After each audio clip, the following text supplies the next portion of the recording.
comes.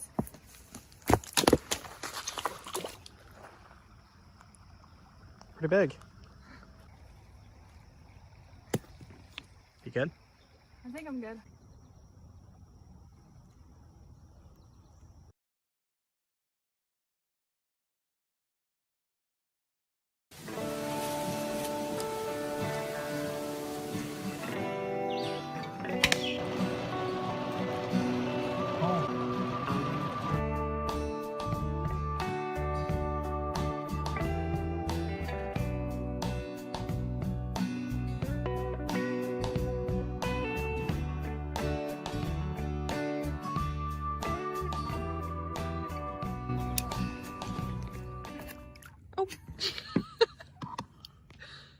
We're on a camping trip and hope to do some fishing today. But right now I'm checking out a location that might have chert and flint that I could use to make some stone tools.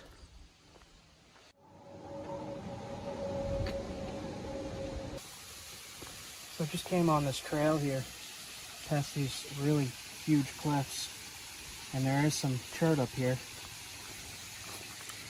Small pieces.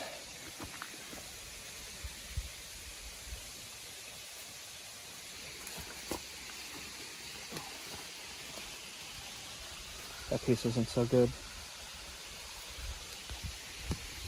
Looks like there's just a little bit right in this area.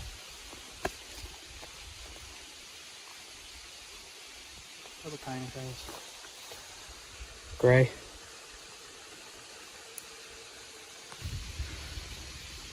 Cool.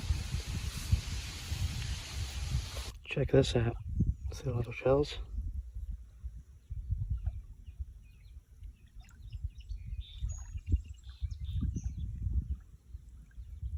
I'm just gonna push this a little bit further and see what's down here before we head out.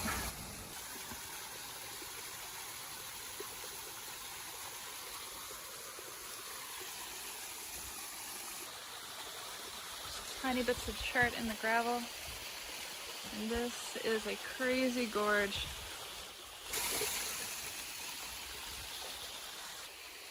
That is awesome. Not really seeing too much chert at all, just some mixed in with the gravel and out of reach. Thanks. So I was looking at the stuff that was right here. Yep. And somebody's recently been hitting on this. There's copper mark right there. I don't know if you could see it. Somebody's been hitting this with a copper rod. And there's a few pieces, but I don't really see where it's coming from. Might be under all this stuff.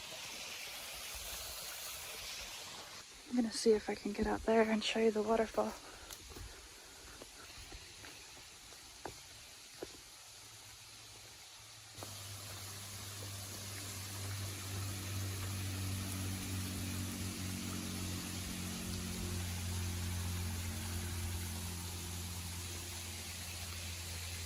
Just gonna scan the other side for chart.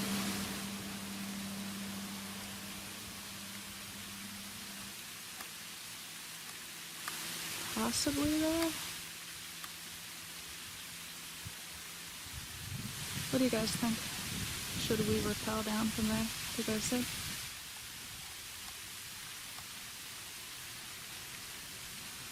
Somebody told me there's an outcrop of flint up here. And it should look like something like that little hill with the rock coming out. But that's really covered over there. Hard to see in there, and I don't really want to crawl through there right now. But there is flint here. I mean, somebody was whacking it recently. But it should look like that. It's probably over there somewhere. But there's crazy cliffs right here.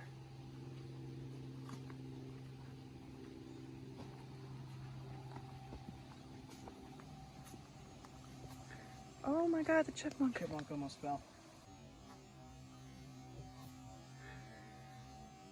Oh my god, the chipmunk. Chipmunk almost fell. Whoa, dude, be careful. He's hyperventilating. You I see him? bet he is. You're okay, dude. Come on. Here, let me get out of your way. No, No, don't no, go. no, Don't go back that up. way. Oh my God, he jumped again. Where is he? Is he Don't know. okay? Get on the freaking ground, dude. So that cliff is like straight down for hundreds of feet. Where that chipmunk almost fell. Maybe you could see right here. There's rock face going straight down.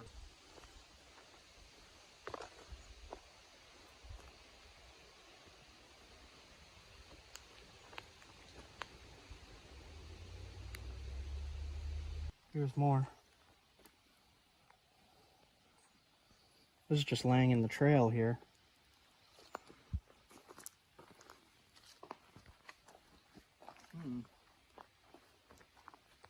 So I need to correct something. Usually I say chert because that's the correct term for this stuff. But for the video, I'm gonna say flint so that the algorithm picks up that looking for flint. But it's chert. But it's flint. But it's chert. But it's flint. But it's chert. Just because I get so many comments saying it's not flint, it's chert. It's like, I know. So right here, there's a dip in the ground, and there is a line of chert outcrops this way. So this might be an old quarry pit. Looks very similar to the ones at Flint Ridge State Park, where they're dipped in the ground like that, where they were trying to pull out the flint. I don't know though. I don't see any leftover rock, but that's really interesting to me.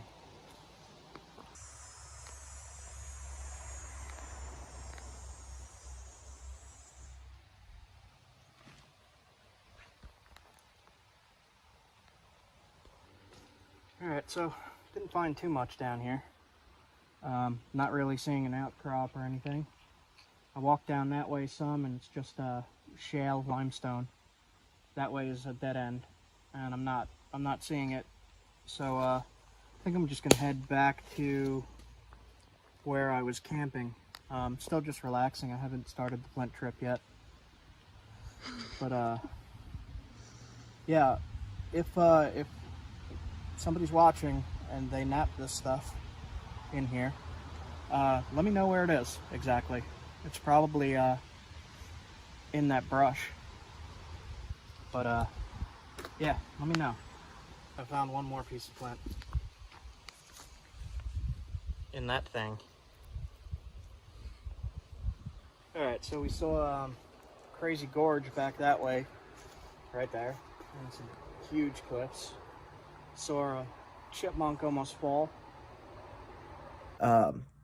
Regarding the stone tools, I don't have just an interest in stone tools. I also have an interest in what were the stone tools used for, say 12,000 years ago, and what were they what were they using the stone tools on specifically?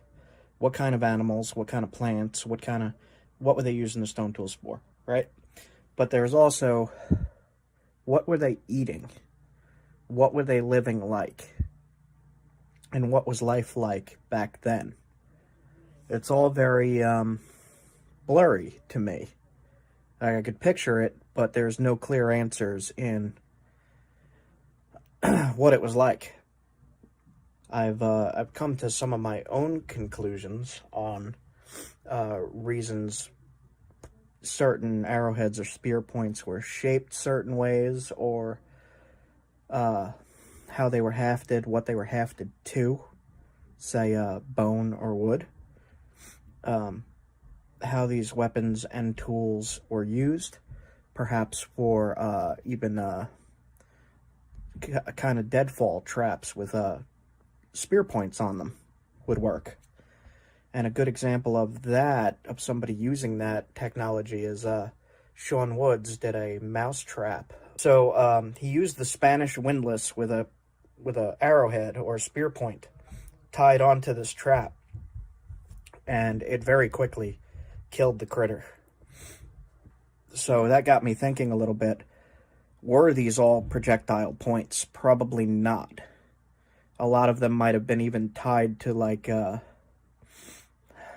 like if you walk past a tree and there's a trigger for the tree to come flying out and have these projectile points or spear points on them or in them, like right directly into the tree branch, and then the tree branch swings and hits the animal.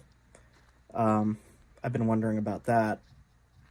I've also been wondering how many of these even smaller projectile points were actually knives, because from my experimentation, these smaller knives or medium-sized knives work way better than bigger knives.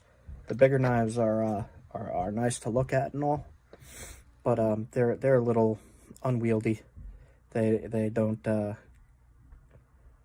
feel as good as like a modern butcher's knife. If you're holding something the same size made out of stone, it just don't feel right. And if it don't feel right, it's probably not right. So I've been going through some different artifact books and certain things online, just looking through different artifacts, reading, looking at the measurements and the sizes, and to see if there's been any protein analysis. Protein analysis is, let's say 10,000 years ago, somebody threw a spear into a camel and then proceeded to kill a mouse with it, with the same point. That protein will soak into the stone, into little crevices in the stone, and then 12,000, 10,000, whatever years later, when they do a protein analysis on it, they'll be able to tell what animal that projectile point killed, or at blood and tissue on that point or knife. So I find that really interesting. Some of the other things that I wanted to get into was the modern points compared to prehistoric points, or not prehistoric, but points that were being used, points that were being utilized. They look a lot different than the modern points. To me, it looks like a lot of the artifacts were made with indirect antler, and they didn't care so much about how pretty it looked, or if it was flaked equally, or even if the sides were even. They didn't really seem to care on, say, 90% of the artifacts that I have seen. And then you get into maybe late Paleo-Indian, and some of those points look very much so like how people make these modern points, with the extremely precise parallel flaking going up and down the whole piece. Very, very lance-like, very long. And I really don't know why they would have done that, besides to show skill and status. Maybe it might have been, artwork. But I don't know that much is known about that culture at all. So that's one of the things that I try to figure when I'm looking at these points, is I'm looking at lost cultures. And I want to understand these cultures that have disappeared thousands of years ago. And the same thing, when I'm, like, if I go to an extremely historic site, like, say, Morrow Mountain, and you see the quarry debitage everywhere, like, you just see rhyolite everywhere, and it's like, how many people were up here quarrying?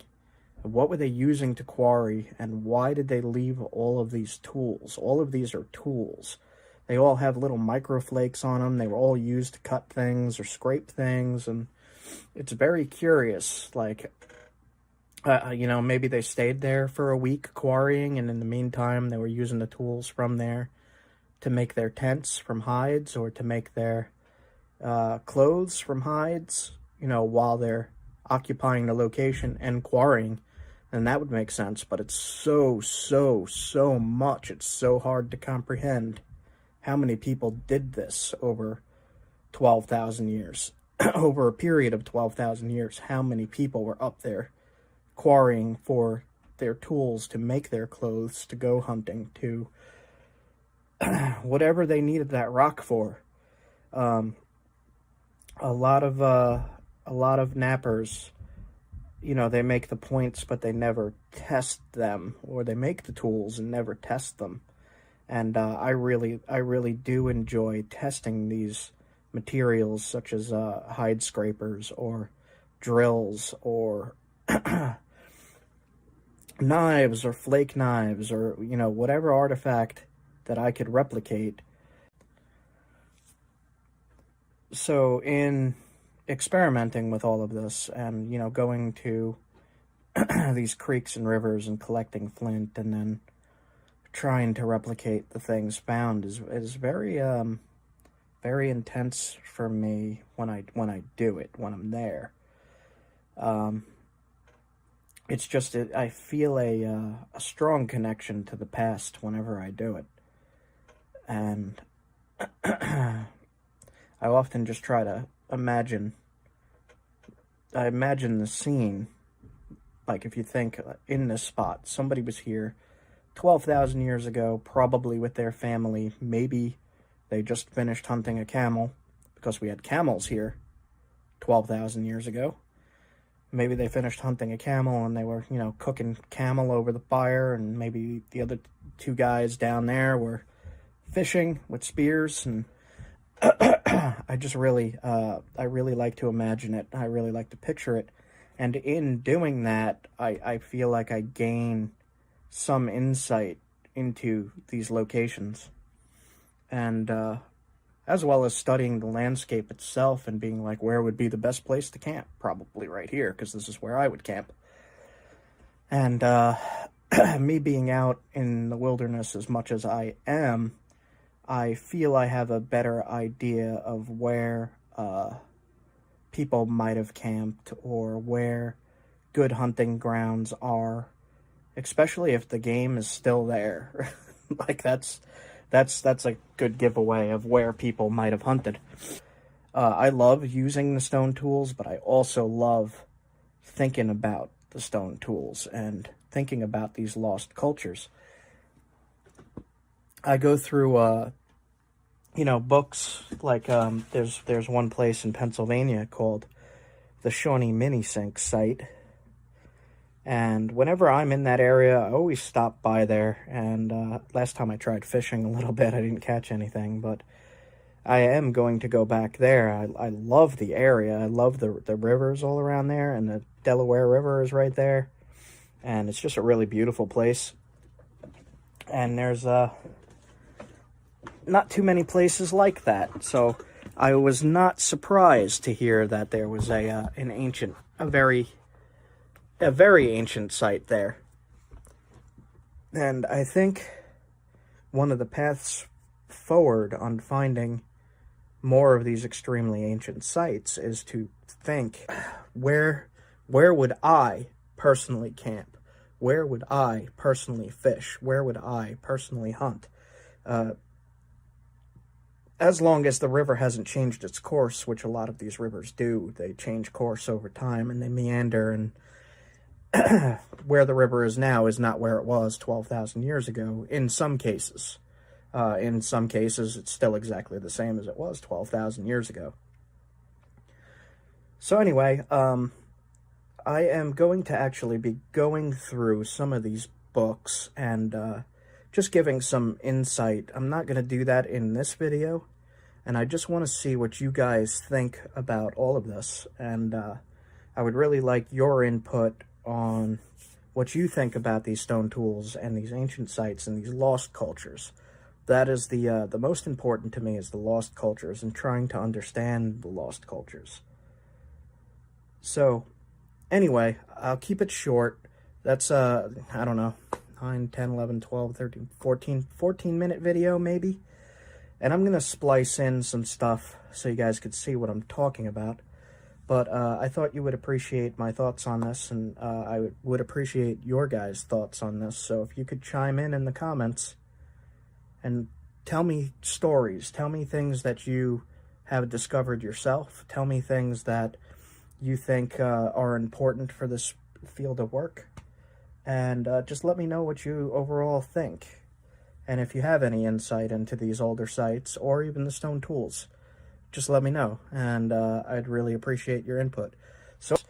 So I think I'm going to show you guys just some of what I know and some of what goes into these videos, and some of what goes into the research behind finding places that I find, and maybe that will help you guys find you know, a lithic material that you could work and that you could experiment with yourself in your local area.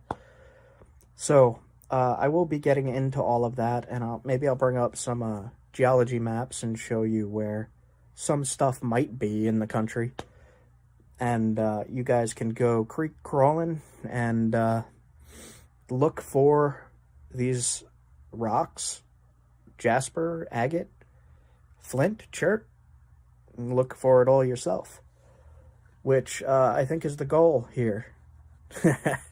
So, all right, guys, that's it for me. I'm done rambling. You guys have a good one, and I will see you soon. See you guys soon. See ya.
And I guess that's it for here.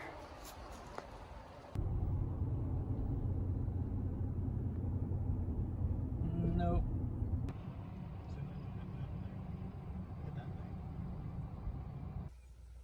So it's a year later, and that anarchist heron is still here. He still doesn't give a crud about human rules.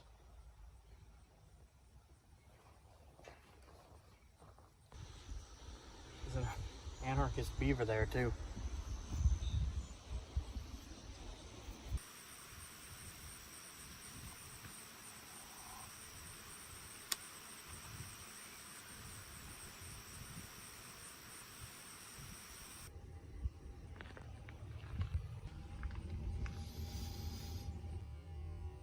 Yeah, I've learned my lesson about sticking my head in caves in the middle of nowhere.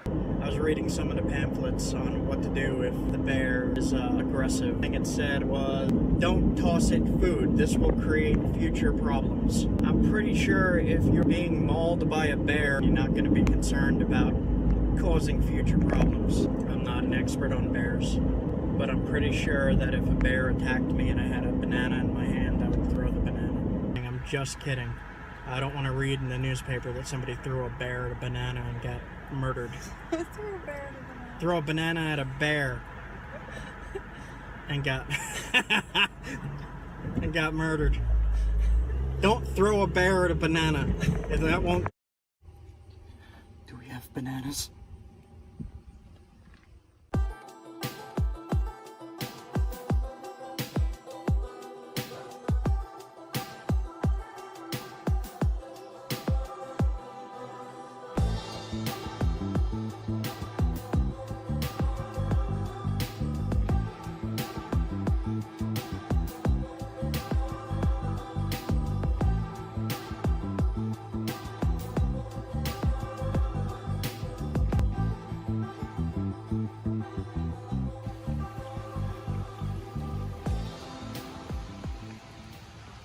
So it started raining at the campsite, and they actually closed the whole lake with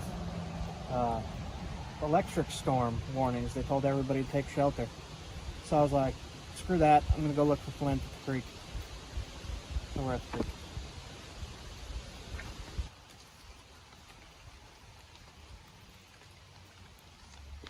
You can see it from here. How about this thing? Is that limestone? Limestone. Right, I remember it was just like this here. Yeah, just in the cobbles. Yeah. There's some. Have you tried did you crack into this? No, I'll try it. Need a hammerstone though. Hammerstone. Hammerstone. Little guy? There you go. There you go.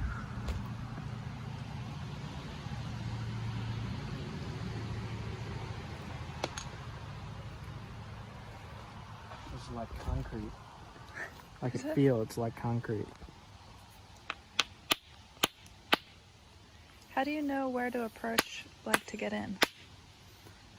Look for something that's hanging off and see if you could knock that off. I don't think I'm going to be able to on this because it's just, It looks very dense. I mean, it's concrete. Let's split the hammerstone. Look what it's doing to it.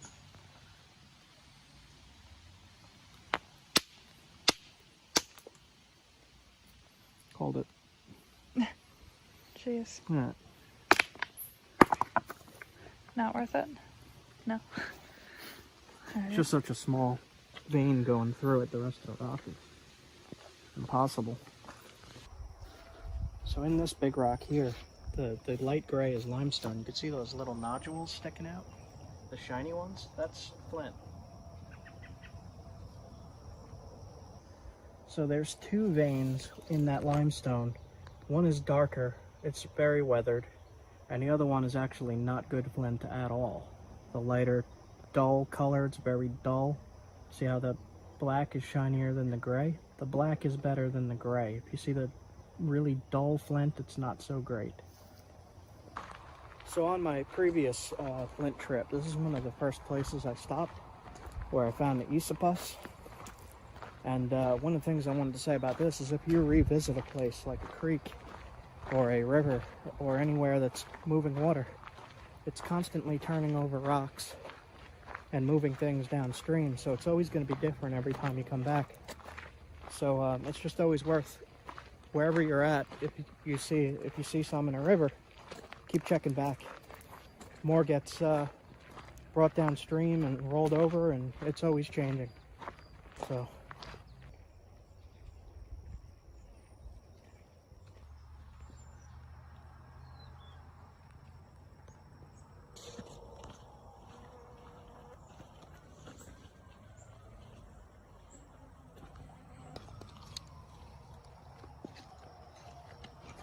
It'd be harder to see with this mud on top of everything.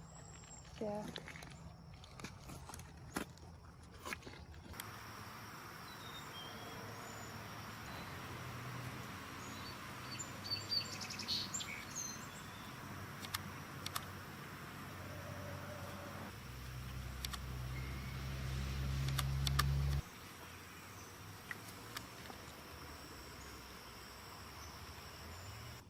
So I was hoping to find some stuff here. I mean, I found a little bit small, and the lightning's starting to come in, so I'm gonna get out of here. See how long the storm lasts. Maybe we could get back out today for a little bit. But I'm not seeing a whole lot here. I mean, it's really tiny to begin with. There's the rain. Look at that cloud.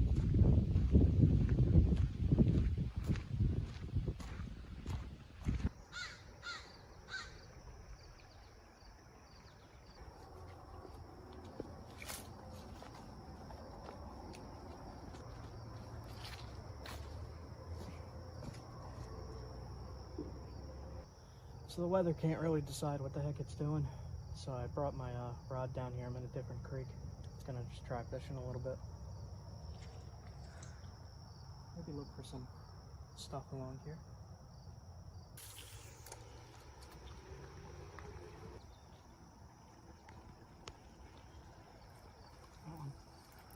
I got one. Got a fish. A little guy. What is it?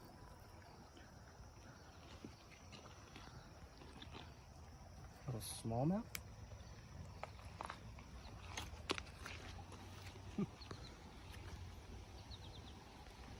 Okay.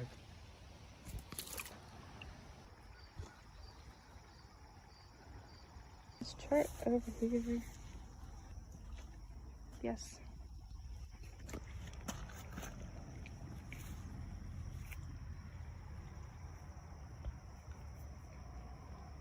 And this.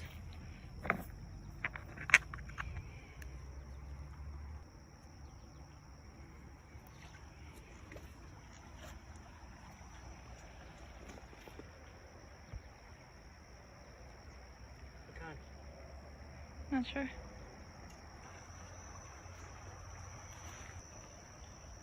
There's more.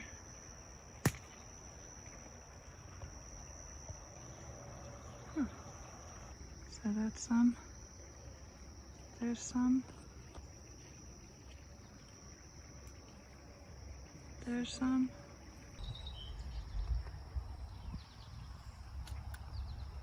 It's nice out even though it's drizzling. And the rain is back.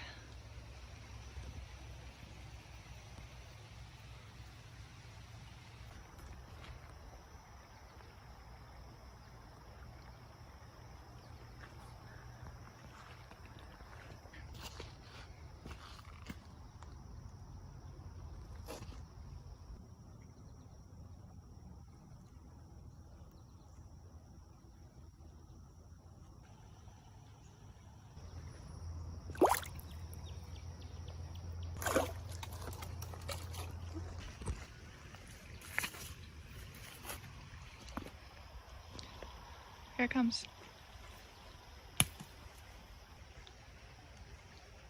It's just tumbling out into this riverbed. Here comes two more. Out of the wall here. Yeah. I don't know if I can get up there.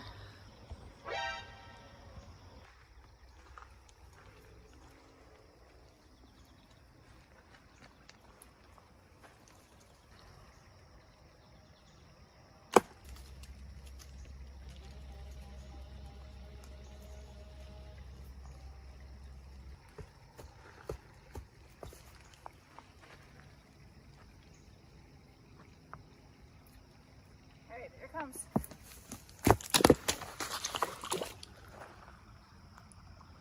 Pretty big. Let's take that piece. You okay up there? I'm good. Can you get down?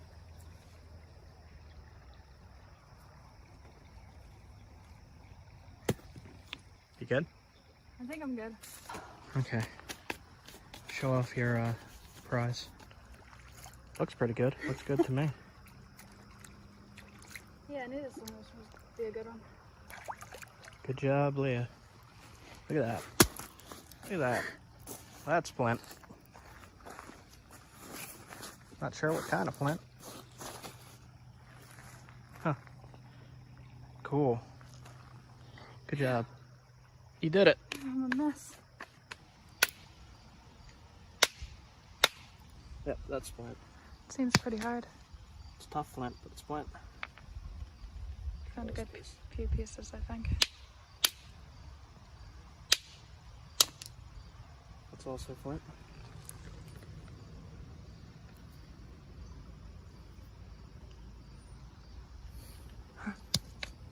This is definitely flint. I'm not going to test that.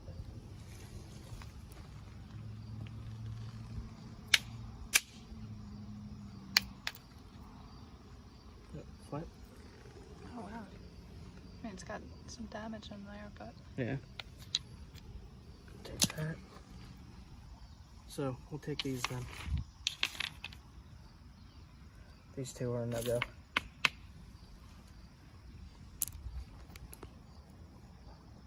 Look at that.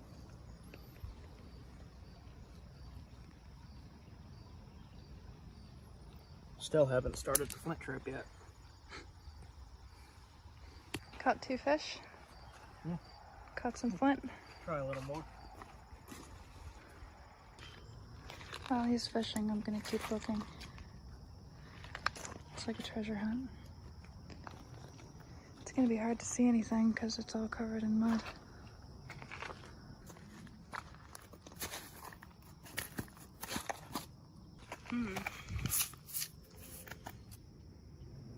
Can't tell if it's limestone.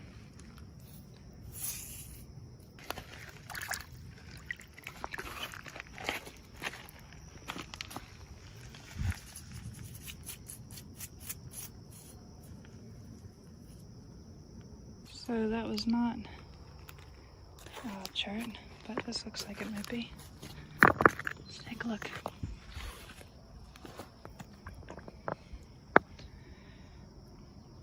Looks cherty. It's pretty smooth. It's a big old maybe.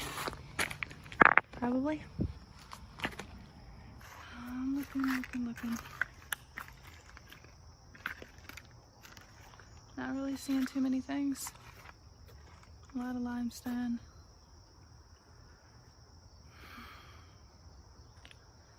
That's about it. It's a really pretty creek bed though.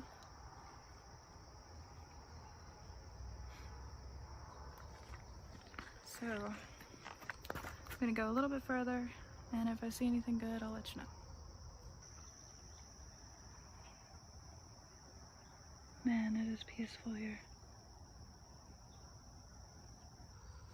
So how you doing? Got a few more little nibbles, but nothing's really biting anymore. Really pretty though. The sun came out. What kind is that? Same kind? Did you test it? No. That is for you to test. Okay. I'll test it. Test this piece Leah found. I do not know. It looks like the other stuff, but it's hard to tell when it's this color.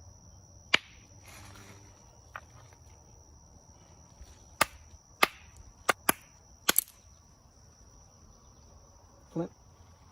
Black flint. Look at that. Leah found awesome flint. Good job, Leah. Right. Oh man, look at that though. It's a good flake. It's a little knife.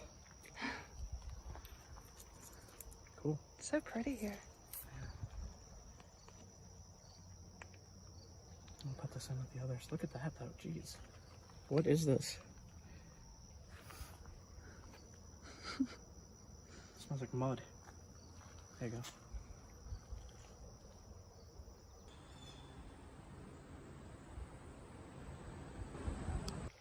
There's even a rainbow here with a bird flying past it. I really love this place. Wow. My hook got snagged. I lost it, so I'm gonna head out of here, but we found one more piece of chert here. Let's see, I'll show you. Come on.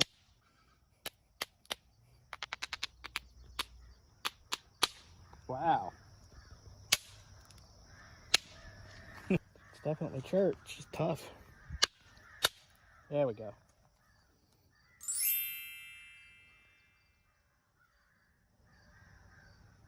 Cool. All right, heading out. So, still not on a flint trip, but I got like a giant bag of flint. Okay, head to the car. So I was looking around, well, I guess because I was distracted because I was fishing, but I wasn't seeing any flint, and then all of a sudden you're like, it's in the wall! And you're up on the wall, like a monkey, kicking the thing and digging it with a stick, and then you throw this giant chunk of pure black chert flint at me. And I'm like, what?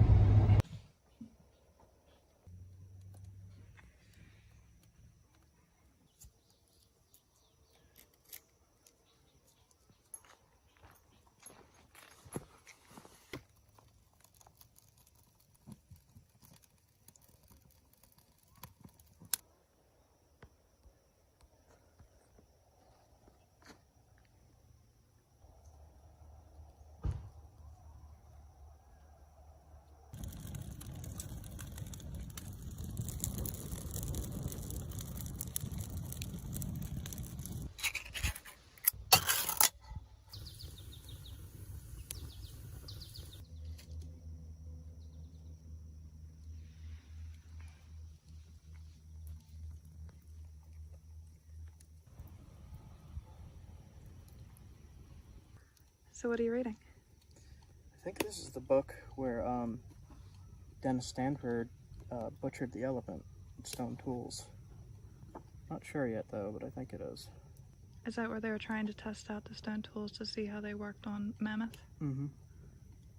Yep, they were using an elephant instead of a mammoth. So I'm looking in this book here, and it's showing end scrapers, which are, they were used to scrape wood, bone, and hides. Now I used in my chipmunk skinning video, to turn a chipmunk into a fur. I used a small one on the chipmunk too, to scrape the fat off and to make sure that there's nothing that will rot on the skin before you tan it. I've not made one of these on camera yet. I would like to film making an end scraper. You know, usually I do the arrowheads and the spear points, but I would like to get into the other stone tools and the other primitive technologies that was used by people for 12,000, 13,000 years. So you mentioned experimental archaeology, which is what they were doing when they cut up the elephant using stone tools. Mm-hmm. And why would they do that? When you do an experimental archaeology, you're experimenting and trying to find out what these, because when you find these tools, all that you find is the stone. You don't find what was connected to the stone. You don't find, most of the time, especially in the Northeast, you don't find what the stone was used on.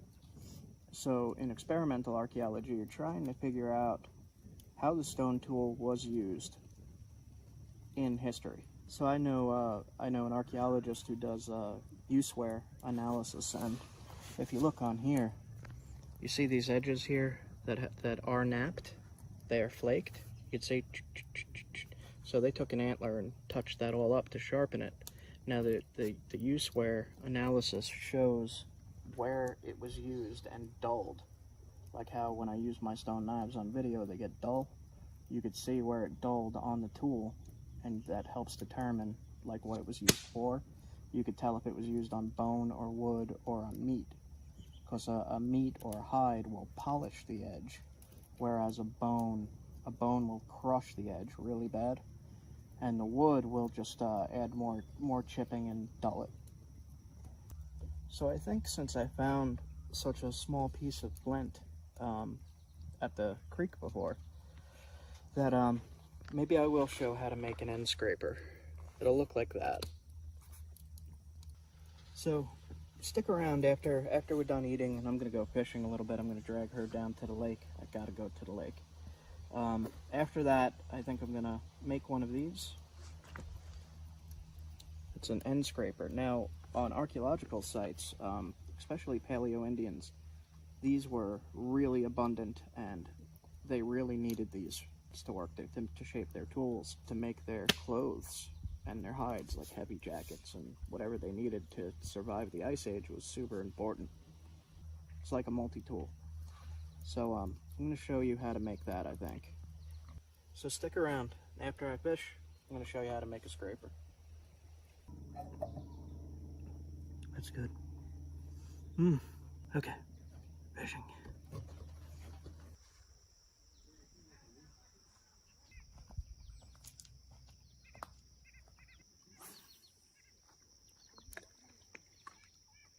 I'm going to just try to fish for a little bit and take it easy. See if I catch anything. So one of the things about this lake is it's crystal clear. The other thing about this is when the sun is above, just coming straight down, this water is bright blue. Looked like somebody photoshopped a ridiculous colored blue on the lake.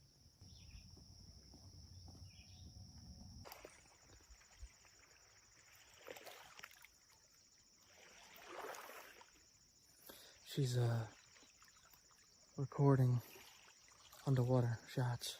There's a rainbow trout down there apparently. I'm not getting any bites, surprisingly, but I'm enjoying it. She's pretty far out, and it's shallow, so I don't know.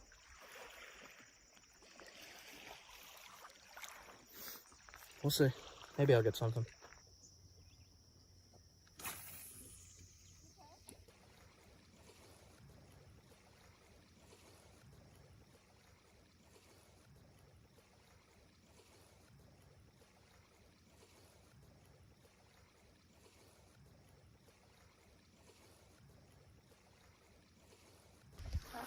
awesome. Check out the sunset.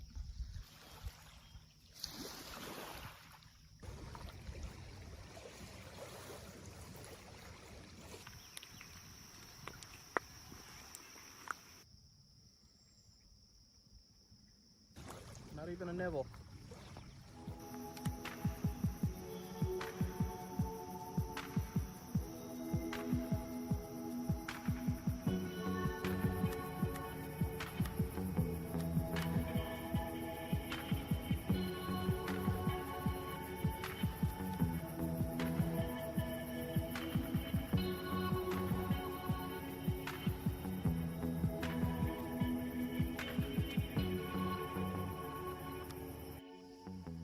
Back at camp, and I'm having some poke chunky salsa.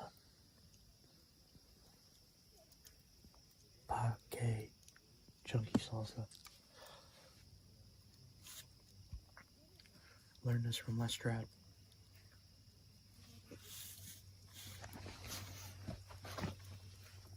It'll take a minute to ignite.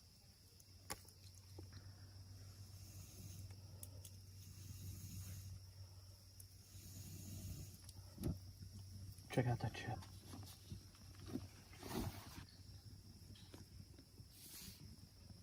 Those things burn for a while. They're good fire starters. Is that because of the oil? Yeah, I think so. I don't know.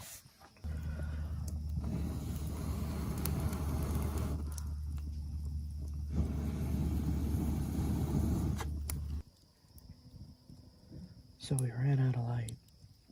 We were fishing for quite a while, trying to catch something, but no good. But I'm glad I'm here. It's always really peaceful here. I was not expecting to see flint and chert all over the place up here. Just random places I stopped. And it's actually pretty good stuff. But on with that, I'm going to use some of that chert to make the end scraper, but I'm going to do it tomorrow. We ran out of light. When we got to the campfire here, when we got it all set up and going, there was a bunch of coyotes back in the woods screaming, and the frogs started singing in the swamp right out over there.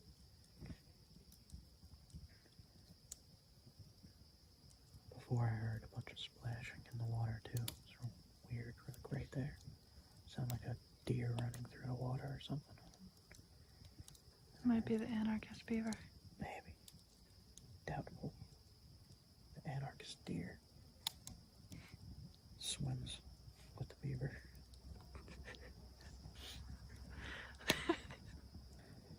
Last time I was here,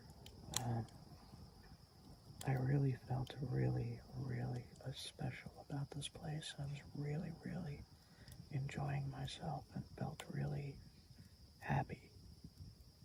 And then I got sick on the last day I was here and had to go to the hospital and all that stuff. That's in older videos. But I'm really glad to be back here and feeling pretty good this time. Something about that water out there, I don't know. I mean, there's plenty of lakes around me at home, and I don't sit and stare at them like I do here. There's all kinds of bunnies running around, and I think they're called pine squirrels. One threw a crab apple at me before out of that tree. It bounced off my shoulder and landed on the ground. And then he screamed like he was really angry. It was really strange. It's a different kind of squirrel. They look different. They make all different kinds of sounds, and they carry giant pine cones in their mouths. It looks ridiculous. Yeah. What was that?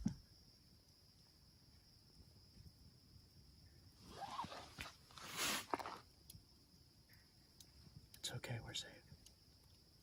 Don't even have to throw it at the bear. Just runs away, sees the banana, runs.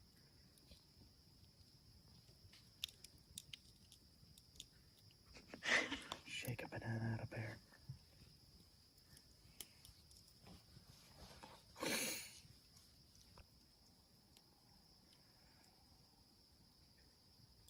Just don't throw a bear at a banana. Don't throw a bear at a banana. But throw a Don't banana. do shit. Throw the banana at the bear, it might still eat you. Oh, man, I'm getting tired. Sleep.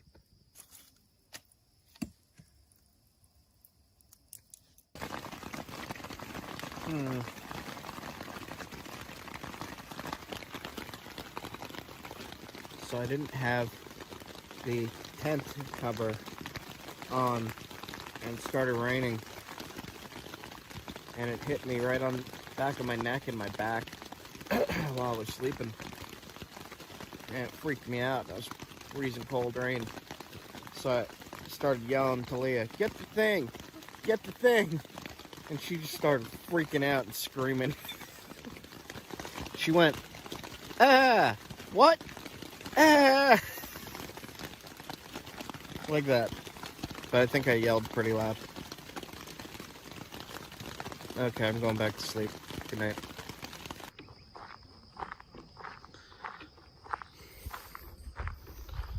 It's 7 o'clock in the morning. I'm fishing stuff. I'm gonna try to catch something before Leah wakes up. I like getting up early because there's usually absolutely nobody at the water. Hopefully I'll get something. A little bit wavy today. No, still no luck in here. Guess I'll try there's a creek around the corner behind me. And then there's another pond over there that I'm gonna try. I think I would catch anything. Check this guy out.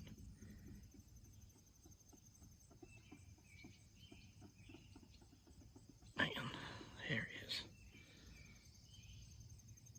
Alright, gonna toss him back. That's pretty cool.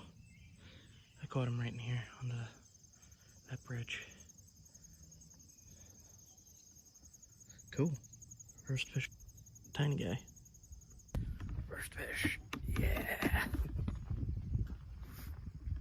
That was kind of small. I've never caught one of this before. I think it was a rock bass. I'm gonna try some more later. Almost back at the campsite. Ah, man, this place is wonderful. 360. Whoa, busy now. So last night, I talked about making an end scraper today. So I'm gonna show you how I do that. If you're into primitive technology, primitive skills, you're definitely gonna wanna know how to make one of these. One of the things you want is a pretty thick piece of flint, because your end scraper has to be a very thick flake with steep edges. So I got this yesterday while I was looking around for flint. And this is a good piece because how flat this is, it'll make it easier. If I hit in right here, I should be able to get this whole flake off. So what you want to do is support this really strong, squeeze, and you find a ledge that's going to provide a very steep, thick flake.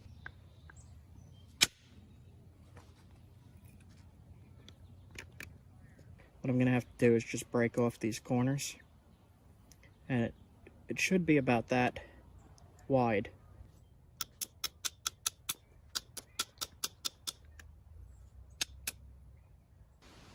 Try to be very gentle.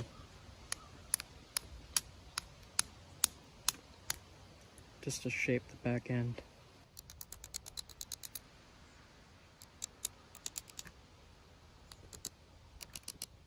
So what I was just doing was shaping the bottom end, because the back end is usually thin and then with that steep ridge at the top.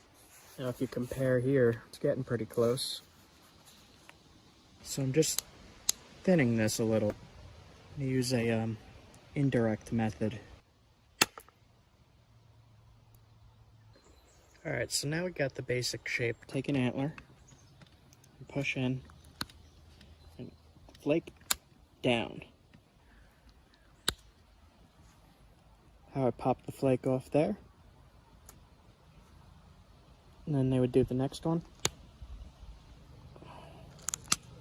All the way across. I put those flakes across is a flat edge. That's what you want. Now it's sharp. So we took this flake off here. You could see where it met up. And that's kind of the angle you're looking for when you make these. When it peels up like that, you have that working edge for the hide scraping. You could use it on wood, you could use it on bone, you could use it on hides. These were one of the most important pieces of a Paleo-Indian toolkit from 12,000, 11,000 years ago. You might think it looks very unassuming and small, but this is one of their most important tools. This is how they kept themselves warm. This is how they made their clothes. This is how they shaped their tools. And this is called a end scraper. We didn't even start the damn flint trip yet.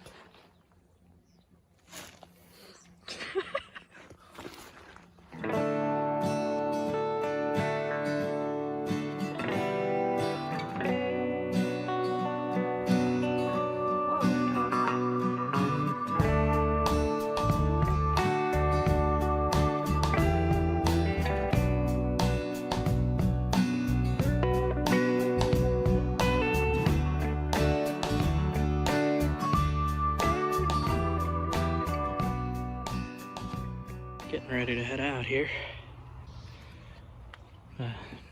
Napping stuff, adventure bag, fishing poles, and a bunch of stuff in the back. Just gotta load up the clothes, the camping stuff, the tent, and then we'll probably get to our campsite at like 9 tonight. It took all day to get ready. So this trip here right now is kind of like a prelude to the Flint trip. The Flint trip itself is going to be in Vermont. What I'm doing right now is I'm just taking a few days to take it easy, relax after the whole lockdown thing. I'm going back to the spot where I left off in the last videos at my favorite campgrounds, that really beautiful lake. Saw this and I pulled off. This water is like, wow. I just wanted to show you guys how beautiful this lake is. It's unbelievable to me. I love this lake. I'm just gonna hang out there for 3 nights and then make my way up to Vermont. I needed some time to camp and just relax and wind down.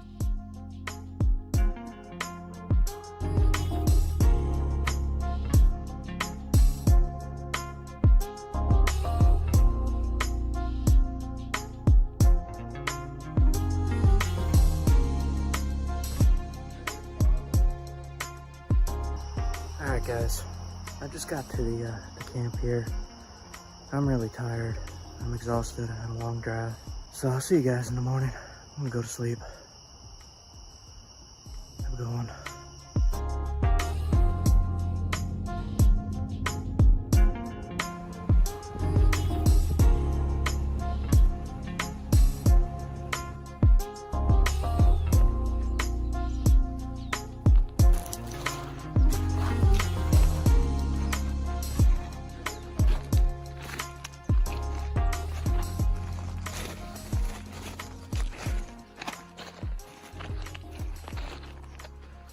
So, we left last night at 7 p.m.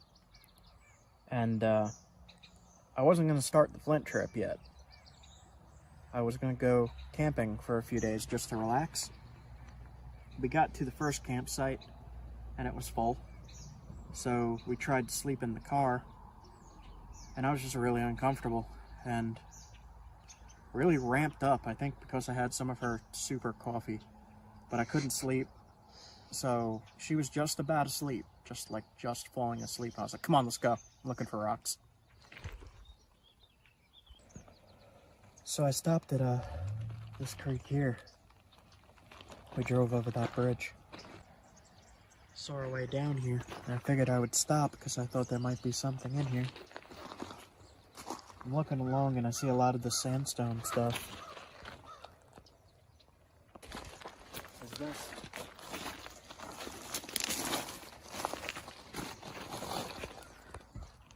Looks like it'll flake. Give it a try.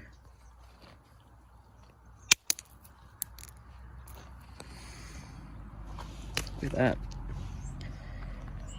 Some kind of black flint. I'm not sure what that is.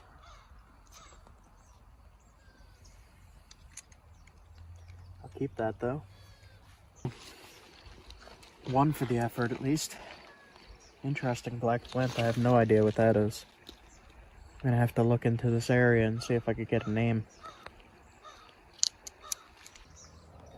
This is like a wide, shallow creek, and there's a bunch of crows out there.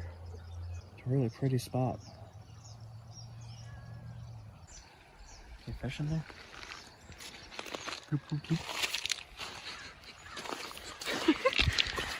So this here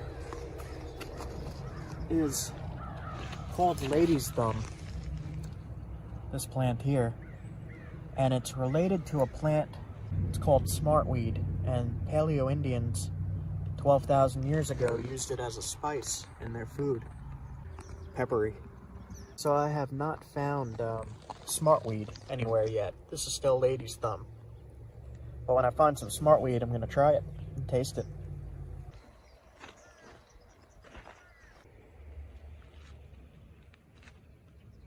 Limestone.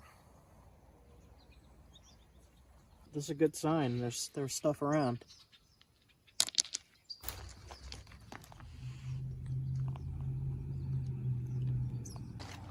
This is a piece of limestone.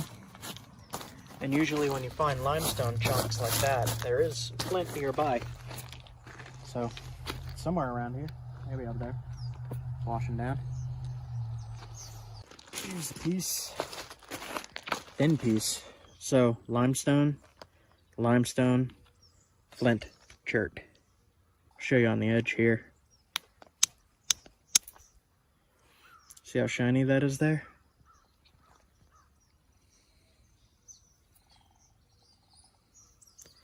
This would be good for like a flint and steel. If you have the steel, you could hit this against it, it'll create a spark. So this is kind of fun.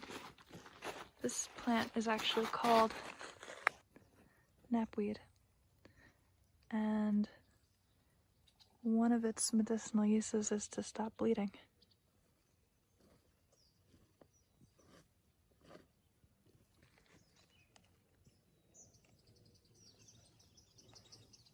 It's got these very distinctive little flower heads.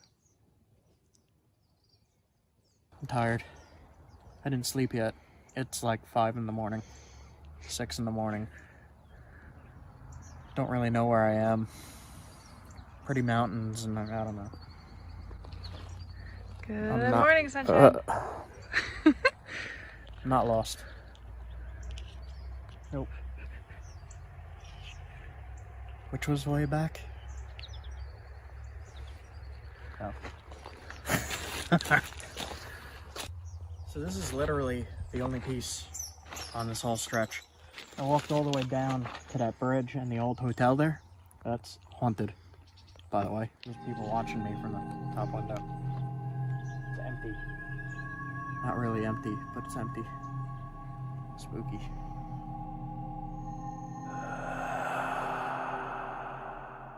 This stuff here is very similar to this, if you look at it. See how the outside's very similar? But then this up here is called, I don't know how to pronounce it, chalcedony. And that I've not found around here anywhere. So that's a first. Cool. It's white. Yeah, it's pretty. It's usually kind of translucent, isn't it? Yes. Yeah, let me, here's another piece right here. This is the, that stuff, though. Let's just check this. Not Onondaga. Okay. I'm gonna take a little piece off.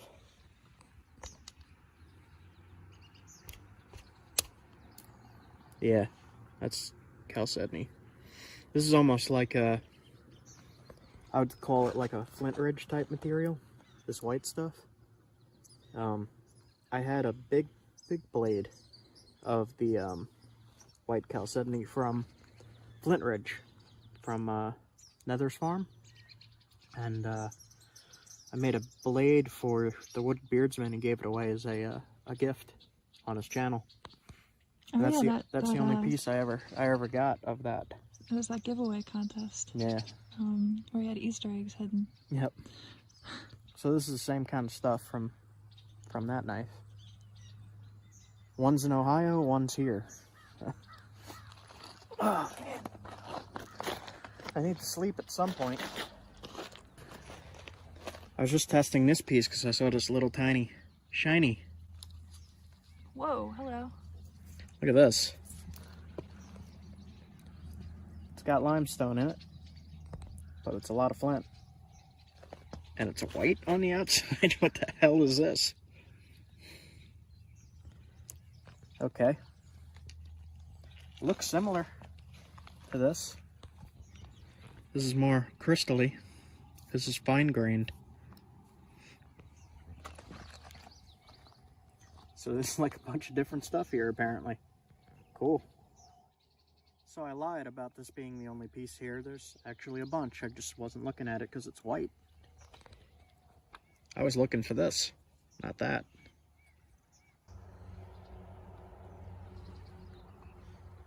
We didn't even start the damn Flint trip yet.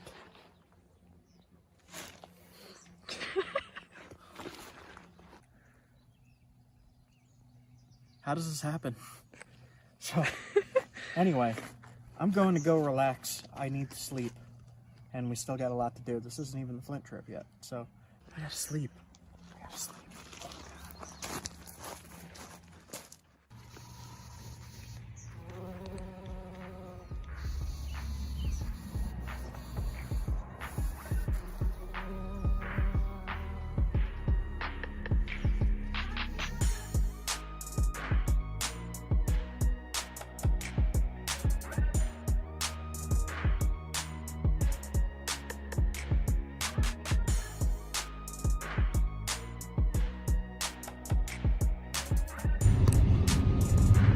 Kind of a bridge to nowhere.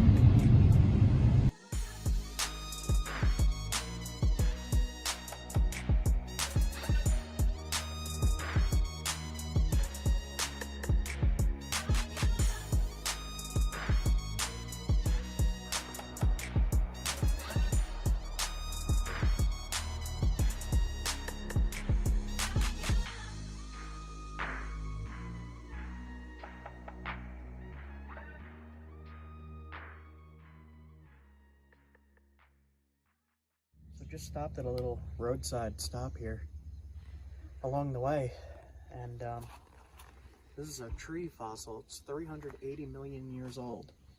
It is the oldest tree fossil found in the world. They have an artist's drawing here of what it would have looked like. You could see this thick base going up to a trunk. You could see right here. Here's the thick base going up to what would have been the trunk. Crazy.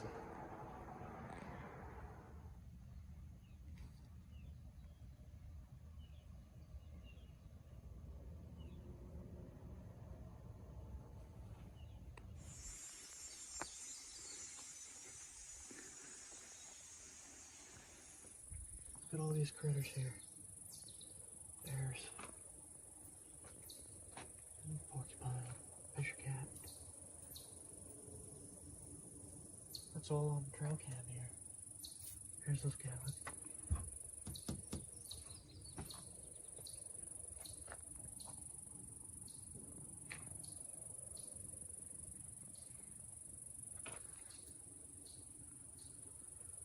People probably want to see the bobcat the most.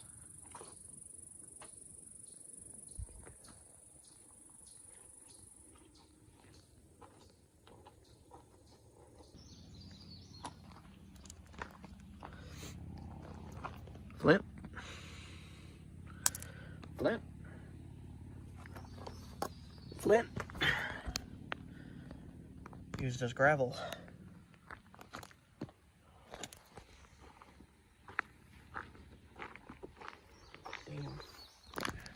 Let's just call the gravel company and see where they're blasting. Yeah, right? It is everywhere, look. There's a piece. There's a piece. There's a piece. This is that stuff that I just found. Yeah. Yep. I hear the waterfall. Getting close. So, like, once you get an idea of where Flint is, it's not too hard to find it. I mean, it's everywhere around here, apparently. The more time you spend doing this, you get an eye for it too. Danger.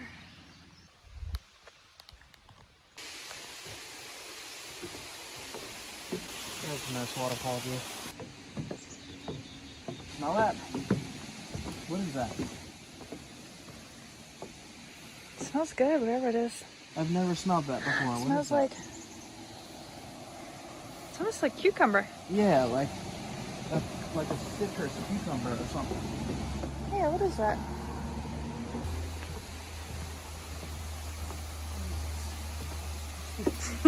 Whoa! Did you get vertigo? I wasn't expecting that. Wow. I saw Yeah, the that's water a- there and it goes down. That's a drop. Holy shit. We gotta bleep that. Bleep. Wow, you can't tell how steep it is. Blood rot.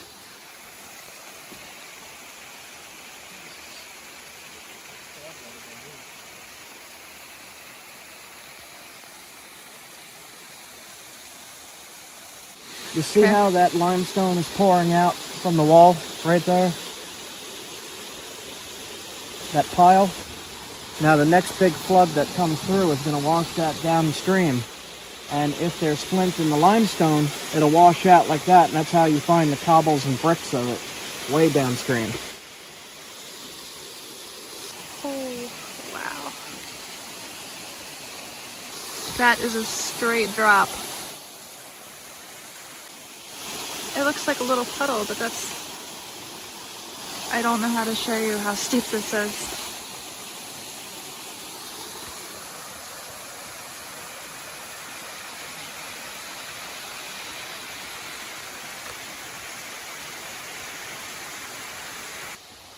Just another pit stop, random stop, and just wanted to show you what vertigo looks like. Vertigo, a feeling of dizziness, a swimming in the head. Figuratively, a state in which all things seem to be engulfed in a whirlpool of terror. I look up, I look down, I look up, I look...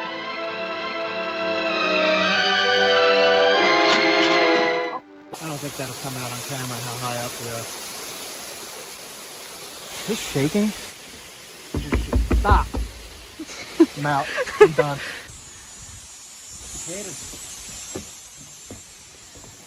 Bye, waterfall. So I napped this from some of that rock. Gnarly looking stuff.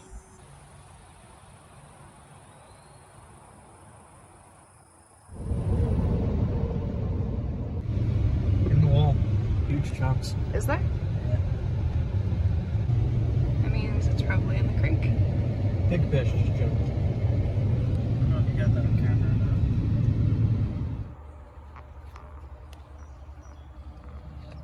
We're still heading to the campground, but I decided to stop here. And I found what looks to be a giant piece of flint here. We'll give it a test and see how it looks. Let's try this edge.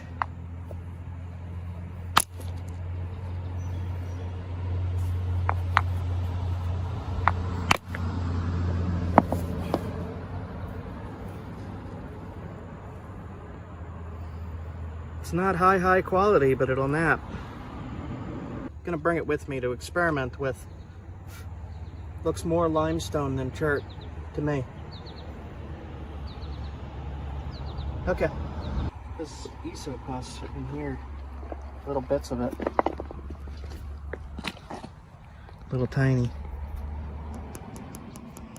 I'm gonna try cracking it open. Usually if it's high quality stuff, it rings like a bell. Let's see. It smells like sparks. I smelled that too. Nah, I'm not going to be able to get into this piece too easily. But there's a little bit right there. Just found some fossils. Is a seashell?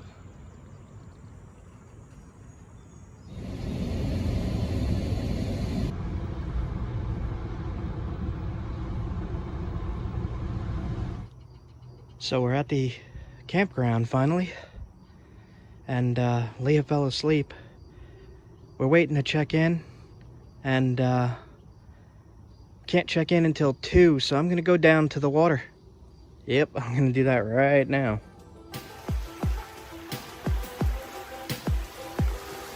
So I took a hike and found this. Look at that.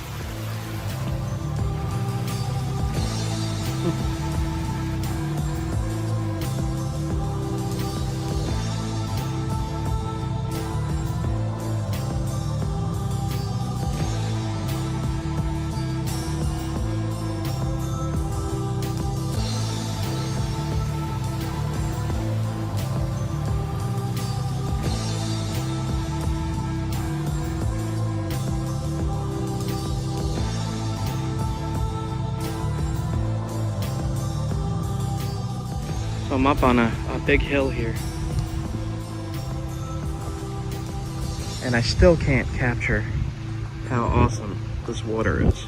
You can see the rocks under it clearly.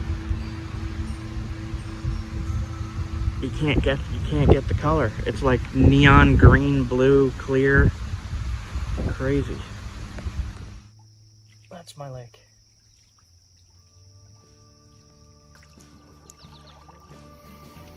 Here, I'm gonna just try to fish for a little bit and take it easy. See if I catch anything.